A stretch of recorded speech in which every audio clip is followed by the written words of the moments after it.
Baahubali conclusion के बाद प्रभास की ये शायद पहली पिक्चर आई है जो बैठ के पूरी देखी जा सकती है, क्योंकि साहो, राधेश्याम और आदि पुरुष और कुछ भी हो, पूरी फिल्म तो बैठ के देख नहीं सकते। थंबनेल से पता चली गया होगा, मैं बात कर रहा हूँ picture Salaar part 1 cease fire के बारे में। अब पिक्चर कैसी है, क्या है, आपको थिएटर में जाके देखना चाहिए या नहीं, ये सब अगर जानना है तो वीडियो पूरा देख लेना। इस वीडियो में हम इसी पिक्चर के बारे में बात करेंगे और ये है animated review. Please kindly request. Story की अगर बिना स्पॉइलर का एक ओवरव्यू आपको दूं तो एक जगह है खानसार, जहाँ पे चलता है गुंडा राज, जो इस पूरे इंडिया के पूरे माफिया जो राज चलता है यहाँ पे, उसका एपिसेंटर वही है और वहाँ का राजा है पृथ्वीराज सुकुमारन। अब दूसरी तरफ श्रुति हसन इंडिया आई है, जिसके बाप ने कुछ तो लफड़ा किया था, जिसके चलते इंडिया का पूरा गुंडा समाज उसके बेटी को उठाने के चक्कर में पड़ा हुआ है और उसे बचा सकता है सिर्फ वो बेंचो। पूरे पिक्चर में सिर्फ वो सुनते सुनते कान के जुए निकल गए। हाँ, प्रभास वही अपना खंबा। तो प्रभास और पृथ्वीराज सुकुमारन कभी के जानी दोस्त हुआ करते थे, जो कि वॉइस ओवर के चलते हमें पता चलता है कि कुछ घटनाओं के चलते वो जानी दुश्मन बन गए। वो क्यों बन गए वो अगली पिक्चर में देख लेना, वो इसमें नहीं दिखाया गया है। तो पृथ्वीराज का बाप जो है वो खानसार का राजा था, अब पृथ्वीराज उसका बेटा, लेकिन वो राजा बन नहीं पाता। फिर कैसे पृथ्वीराज प्रभास का मदद लेके खानसार का राजा बनता है, वो भी इस पिक्चर में नहीं दिखाया गया। बस वो दोनों दोस्त है, वो उनका मदद करता रहता है राजा बनने के लिए, आधे में छोड़ दिया। कहानी पूरी नहीं है इस फिल्म में। हाँ, मतलब आगे पीछे बहुत ऊपर नीचे कुछ चल रहा होता है, इंटरनल पॉलिटिक्स, ये वो सब आप थिएटर में देख लेना। कहानी इस तरह नहीं बता सकता, क्योंकि वो कहानी पूरी है नहीं इस फिल्म में। पिक्चर के पॉजिटिव्स और नेगेटिव्स के बारे में अगर बात करें तो इस पिक्चर के हर डिपार्टमेंट को लेके मेरा ना बड़ा मिक्स्ड सा फीलिंग है। मोस्टली नेगेटिव है, तो एक एक करके आपको बताता हूँ। तो स्टोरी की अगर बात करें तो स्टोरी बेसिकली पुराने दो दोस्त जो अभी जानी दुश्मन हो गए हैं और एक शांत बंदा जो पास्ट में बहुत ज्यादा वायलेंट था, इसका एक कॉकटेल है। कहानी जैसे कोई आउट ऑफ द बॉक्स तो बहुत नया कुछ है नहीं, लेकिन जिस तरह से इसको स्क्रीन प्ले में कन्वर्ट किया गया है वो भी बहुत ज्यादा एक्स्ट्राऑर्डिनरी नहीं लगा। फिल्म का जो बेसिकली फर्स्ट हाफ है वो है कि प्रभास को एस्टेब्लिश करने में निकल जाता है कि ये शांत आदमी क्यों शांत है। वो आएगा, प्रभास आएगा, देवा आएगा, वो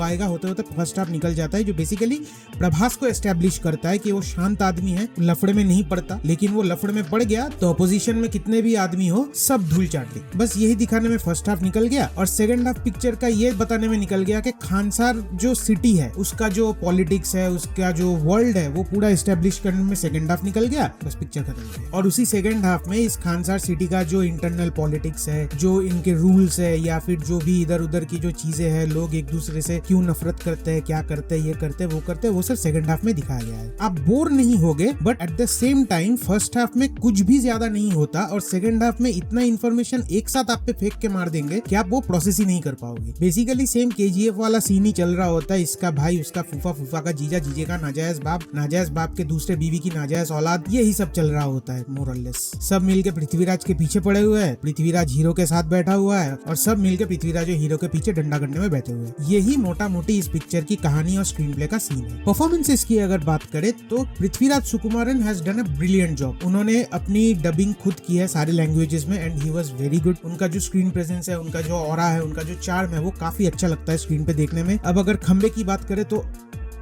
अब अगर प्रभास की बात करें तो वो पूरे पिक्चर में बस एक सिमिलर सा ऐसा एक्सप्रेशन लेके सबसे बात करते रहते हैं। वो किसी को धमका रहा है, वो धमकी खा रहा है, कुछ भी हो रहा है, एक्सप्रेशन उसका वैसा ही है। वो श्रुति हसन से बात कर रहा है, दोस्त से बात कर रहा है, अपनी माँ से बात कर रहा है, दुश्मन से बात कर रहा है, हर किसी से इसी एक्सप्रेशन में बात करता रहता है। उसका बिल्डअप हो गया, उसका एक्शन हो गया, वो खुद मार खा रहा है, मार रहा है, जो भी कर रहा है उसका एक्सप्रेशन सेम ऐसा है। काफी मुश्किल काम है ये, इतना सा भी आईब्रो नहीं हिलना। मैं बात करते हुए भी थोड़ा मेरा आईब्रो हिल गया, लेकिन मजा ले साला प्रभास का एक फेशियल टिश्यू हिला हो। बहुत बढ़िया एक्टिंग किया है, ऐसे दांत पे दांत रख के ऐसे अगर बात करने में मतलब क्या ही एक्टिंग निकाल दी है प्रभास भाई ने। लेकिन जिस तरह से प्रशांत नील ने उसको प्रेजेंट किया है स्क्रीन पे, वो काफी अच्छा है। उसका जो स्वैग है, जो स्टाइल है, उसको जिस तरह से लार्जर देन लाइफ तरीके से स्क्रीन पे दिखाया गया है, वो देखने में अच्छा लगता है। लेकिन प्रभास की एक्टिंग बस इतनी ही है। बट पृथ्वीराज सुकुमारन और प्रभास की जो केमिस्ट्री है वो ऑन स्क्रीन काफी निखर के सामने आती है। सपोर्टिंग कास्ट की अगर बात करें तो actors were good at their parts. मैं सबके नाम नहीं जानता, श्रुति हसन हो गए, टीनू आनंद हो गए, इन लोगों को स्पेस ही नहीं दिया गया। और बाकी के जो एक्टर्स है जिनके पास डायलॉग्स है या फिर डायलॉग्स नहीं है, वो आइदर शॉक हो रहे हैं या डर रहे हैं। इससे ज्यादा उनके पास करने को कुछ नहीं है। मतलब जैसा वो प्रशांत नील के पिक्चर में होता है, KGF देख लो, KGF चैप्टर 2 देख लो, जिनके पास डायलॉग्स नहीं होते वो या तो डर रहे हैं या शॉक हो रहे हैं या भाग रहे हैं। अरे मर गए। म्यूजिक की अगर बात करें तो पिक्चर के जो गाने हैं वो मुझे बिल्कुल पसंद नहीं है, लेकिन जो BGM है वो काफी अच्छा है। एडिटिंग का जो पैटर्न है वो भी सेम है, KGF जैसा ही है इसका भी। सेट डिजाइन हो गया, काले काले बिल्डिंग, काले काले कपड़े पहन के लोग, पता नहीं प्रशांत नील के इस OCD के चक्कर में हमारे दिमाग का भोसड़ी क्यों कर दिया। एक कोल माइन के पास ये सिटी को सिचुएटेड दिखाया गया है, जिसके चलते पूरे शहर में सारे लोग ऐसे ही काले काले गंदे कपड़े पहन के घूम रहे हैं। हीरो को देख के लगता है ये बंदा 2 हफ्ते से नहाया नहीं है, यहाँ पे ऐसा गंदा पसीना लगा हुआ है, हाँ यहाँ पे वो मैला मैला ये सब धब्बा धुब्बा लगा हुआ है। हर किसी का कोई लॉजिक इसका है नहीं, बस मन किया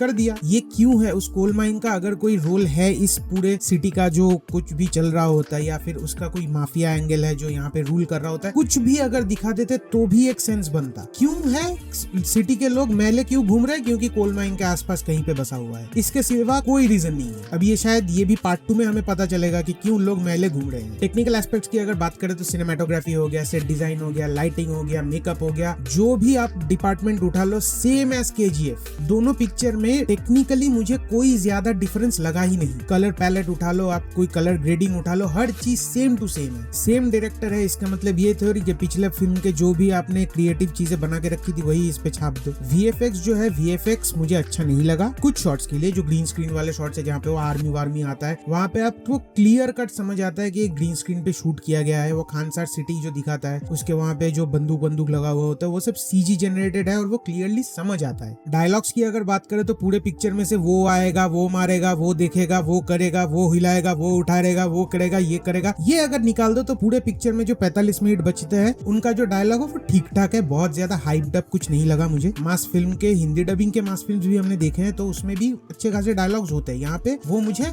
लगा नहीं। इस फिल्म का जो सेलिंग पॉइंट है एक्शन, ये लोग बोल रहे हैं कि वायलेंस है, ये है, वो है, हाँ एक्शन है, बहुत वेल कोरियोग्राफ्ड है, बहुत अच्छी तरह से प्रेजेंटेड है, बहुत अच्छी तरह से डिजाइंड है, वेल शॉट है, वेल एडिटेड है, तो वो एक्शन सीक्वेंसेस जो वो देखने में मजा आता है। लेकिन वो बहुत कम है। लाइक इंटरवल ब्लॉक पे एक एक्शन सीक्वेंस है और सेकंड हाफ में टुवर्ड्स द एंड कुछ एक्शन सीक्वेंसेस है। ब्रूटल वायलेंस है, खूनम खून एकदम चारों तरफ, वो सब देख के मजा तो आता है, लेकिन मैं थोड़ा और एक्शन एक्सपेक्ट कर रहा था, क्योंकि पिक्चर में अगर स्टोरी ज्यादा नहीं हो तो कुछ तो आपको चाहिए ना पिक्चर में सीट में बिठाने के लिए आपको। डायरेक्शन की बात करें तो प्रशांत नील का जो टिपिकल पैटर्न है वही सेम है, बस हाँ KGF का जो कैरेक्टर डेवलपमेंट था, कैरेक्टर आर्क था, उससे ये अलग है। But the presentation, it all comes to the presentation. मैं पिक्चर जब देख रहा हूँ मैं ये नहीं देखूंगा ना बैठ के अच्छा इसका ना ये ऐसा डेवलप किया था, इसमें ऐसा डेवलप किया, ऐसा नहीं देखूंगा। I will be looking how the hero is presented, how the story is presented. तो वो मुझे काफी सिमिलर टाइप का लगा, कुछ ऐसा उम्दा